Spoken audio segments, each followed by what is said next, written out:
everybody, and welcome back to the Ultimate Fashion History's 20th Century Style Icon series. This time around, not just Audrey, 50 other icons from the Hepburn era. Now, before I begin, I don't want anyone to get me wrong. I love Audrey Hepburn. Come on, who doesn't? I also love Marilyn Monroe. I adore Jackie Kennedy. And of course, I love Grace Kelly. These four women are icons. However, they are not the only four women who lived in the past. And yet fashion would have us believe that. Time and time again, it is only these four women who are really ever discussed in terms of beauty and fashion in the 50s and early 60s. Breakfast at Tiffany's was a wonderful movie. Audrey Hepburn looked beautiful and her Givenchy wardrobe was perfect. Yet it wasn't the only movie from the early 60s. She certainly wasn't the only beautiful movie star, and there were lots of gorgeous wardrobes in films of this era. And yet it is really only Breakfast at Tiffany's. That fashion goes back to time and time again. Everyone is always channeling their inner Audrey, aren't they? Oh, look, it's Marilyn. Poor Marilyn has become such a fashion trope as well that the industry just goes back to her time and time again when they don't know what else to do. Audrey, Marilyn, Grace Kelly, and Jackie Kennedy are so overused that fashion publishing and editorials and bloggers try to make them fit even when they don't. Take a look at this. That's Taylor Swift, that's Jackie Kennedy. Oh, and you guessed it. What's Taylor doing here? She's channeling her inner Jackie. No, she's not. She's wearing yellow. These two women have nothing in common apart from the fact that they are wearing yellow. Now listen, I totally understand that the industry today functions on this almost pathological need for celebrity validation. And if this celebrity comes from the past, all the better. But in the case of Taylor Swift here, why not use a celebrity from the past who is more like her? For example, Sandra Dee. Or maybe one who was actually a singer of a similar age, Annette Funicello. In my freshman class, I have an assignment where the kids have to create a magazine layout based on a style influencer from the 50s or early 60s, this Hepburn era, let's call it. And I have banned them talking about any of these four. Why? Because I'm a teacher. I want them to research, I want them to explore, and I want to open up a whole new world of possibilities to them.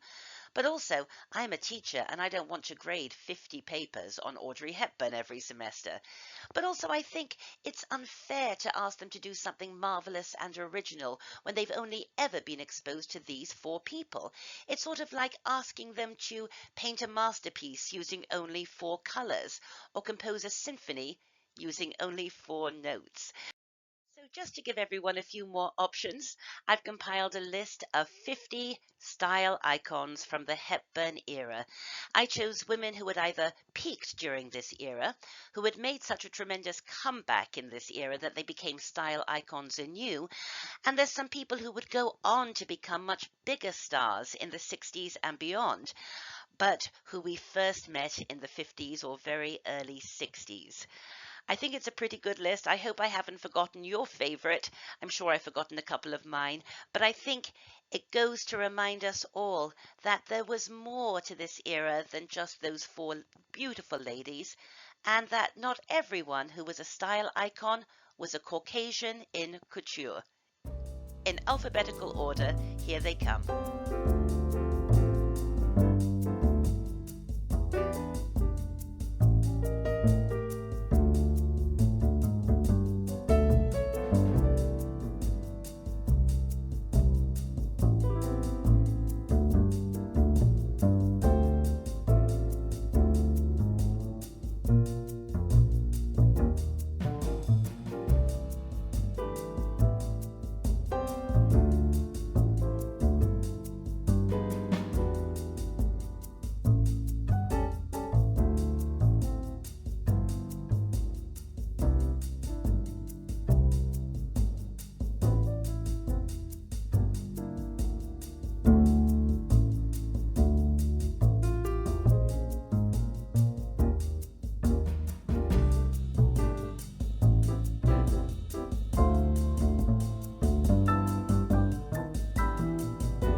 you enjoyed that glorious gallery of gorgeousness. And thank you to all the members of the Ultimate Fashion History Facebook group for helping me come up with that list. You can contact me through my website, amandahalley.com. Join that Facebook group. We have loads of fun over there. I'm back 2 or 3 times a week with more episodes, so just click the little circle to subscribe. And as always, thanks for watching.